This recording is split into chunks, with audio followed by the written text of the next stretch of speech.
नमस्कार दोस्तों, मैं डॉक्टर सुरेश परिहार। आज आप सभी के साथ एक बहुत ही शानदार टॉपिक लेकर आया हूँ और वो एक कहानी है एक ऐसी लड़की की जो बहुत खुश रहती थी और अपनी जो एकेडमिक जो उसकी ज़िंदगी थी जिसके अंदर उसने बहुत कुछ सीखा, बहुत कुछ पढ़ा, बहुत सारे उसके दोस्त बने, लड़कियाँ, लड़के और बहुत ही अच्छे से अपनी ज़िंदगी को वो आगे बढ़ा रही थी। और एक कुछ घटना हुई उसके साथ में और उसको किसी ने ये कह दिया कि जो लड़के हैं या फिर जो मर्द हैं वो बहुत ही खराब होते हैं और सारे ही मर्द ऐसे ही होते हैं। ये दो लाइनें उसको किसी ने कह दी और कुछ ही टाइम के बाद में उसकी जीवन के अंदर एक अच्छा इंसान आया, उसकी शादी हो गई। शादी के कुछ टाइम के बाद में लगभग 5-6 महीने बाद में वो थोड़ा किसी बात को लेकर चिड़चिड़ा सी हो गई और वो धीरे-धीरे उदास सी रहने लगी। डिप्रेशन की थोड़े शिकार हुई, थोड़ी एंजाइटी में आई और एकाएक वो जो शब्द है, वो जो लाइनें हैं, उसके दिमाग में आने लगी कि सारे मर्द ऐसे ही होते हैं। और देखते ही देखते उसको जितने भी जो इंसान वहां पर जो उसकी जिंदगी में थे, जो कि मर्द थे, यानी कि जो उसके यहाँ तक कि उसके जो हस्बैंड थे, वहां से लग के उसके जो ससुर थे, उसके पापा, उसके भाई और जितने भी जो लोग थे, उन सब के लेकर उनके माइंड के अंदर एक नफरत पैदा होने लग गई और उसकी जिंदगी जो है वो परेशानी से और पहले भी वो परेशान थी क्योंकि थोड़ा एंजाइटी में थी, थोड़ा डिप्रेशन में थी, लेकिन उसके साथ में ये जब बातें और आने लगी, तो उसके साथ उसकी जो स्थिति थी बहुत ही ज़्यादा गंभीर हो गई।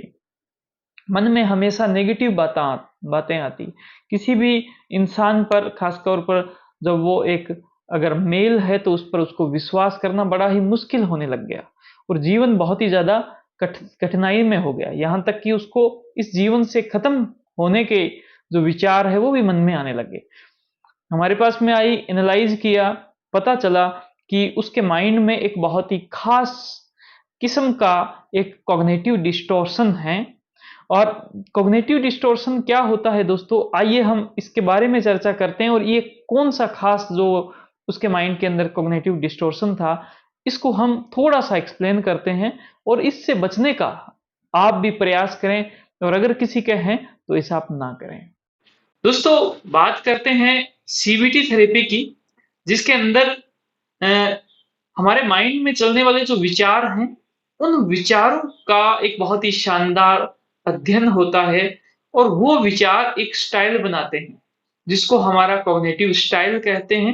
और उन्हीं स्टाइलों में से एक रहता है जो खराब स्टाइल है, ये है कॉग्निटिव डिस्टॉर्शन का। और उसी के ये जो मैंने घटना बताई, ये घटना थी ओवर जनरलाइजेशन की।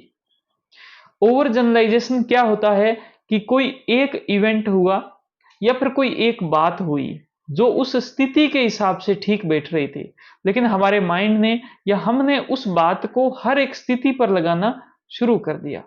कोई एक ऐसा लड़का था जो उस लड़की की एक कोई सहेली थी, उसके साथ उसने चीट कर दिया, उसके साथ उसने बहुत ही बुरा बर्ताव किया। तो इस वजह से उस लड़की ने उस स्थिति के अनुसार उसको बोला कि जो मर्द हैं वो ऐसे होते हैं, जो मेल है वो ऐसे होते हैं, वो खराब होते हैं। उसने उस वक्त उस स्थिति के अनुसार बोल दिया, लेकिन इधर इसने सभी स्थिति पर उसको अप्लाई कर दिया। और ये समस्या खास तौर पर जब हो जाती है जब हमारा माइंड थोड़ा सा डाउन होता है, जब वो उदासी में होता है, जब वो टेंशन में होता है। तो इस ओवर जनरलाइजेशन का जो कॉग्निटिव डिस्टॉर्शन है, इससे आप दूर रहें। और इसके अंदर खास तौर पर हम जब ऐसे वाक्य बोलने लग जाते हैं जिसके अंदर कुछ शब्द आते हैं, जैसे सारे ही ऐसे होते हैं, यानी कि ऑलवेज, मैं जो है कभी भी अच्छा जो रिजल्ट है वो नहीं ला सकती। एक एक रिजल्ट खराब हुआ और सारे रिजल्ट का उसने बोल दिया कि अच्छा है। एवरीवन या फिर नोबडी या फिर ऑलवेज और नेवर, ऐसे वर्ड जब उसके वाक्य में आने लग जाए, वो एक स्थिति को सभी स्थिति पर अप्लाई करने लग जाए, तो समझ लीजिए कि माइंड के अंदर ये गलत जो स्टाइल है, थिंकिंग का जो स्टाइल है, ये पैदा हो गया और इसको हमें ठीक करने की आवश्यकता है। इसको ठीक करने के लिए आप कॉग्निटिव थेरेपी का जो सीबीटी जिसको कहते हैं, इसका उपयोग कर सकते हो। इसके पूरा जो सेशन है हमारी वेबसाइट पर भी उपलब्ध है और हमारे वीडियोज़ के माध्यम से भी आपको फ़ायदा होता है। अगर ये जानकारी आपको फ़ायदा की है तो इस वीडियो को आप लाइक करें। आप हमारे यूट्यूब चैनल के ऊपर जो भी समस्या आपके साथ आती है उसको आप लिखें, कमेंट करें। इस वीडियो को ज़्यादा से ज़्यादा लोगों तक पहुँचाएँ, इसको आप शेयर करें और हमारे यूट्यूब चैनल को ज़रूर सब्सक्राइब करें, बेल आइकन दबाएँ। आप सभी का बहुत-बहुत धन्यवाद। Thank you. जय हिंद, जय भारत।